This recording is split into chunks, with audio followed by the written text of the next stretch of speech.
Pagod at stressed ka, no? Gusto mo rin ba magkaroon ng cozy garden corner to relax after a hard day's work, pero maliit lang ang space mo? No worries! Kaya yan! Tara, join me sa isang easy and quick DIY small space garden makeover. Step 1. Kailangan linisin natin ng maigi at i-clear ang space.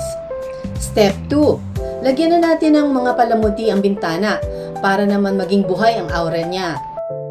Dito, naglagay ako ng mga mineral stones na available sa bahay ko at saka ceramic cover pots na paglalagyan ko ng mga halaman.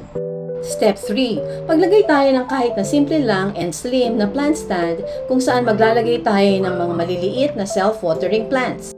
Step 4. Paglagay din tayo ng soft lamp para achieve natin ang cozy ambience sa gabi. Step 5. Paglatag din tayo ng carpet. Pandagdag ganda na, may malinis ka pang pwedeng higaan o upuan.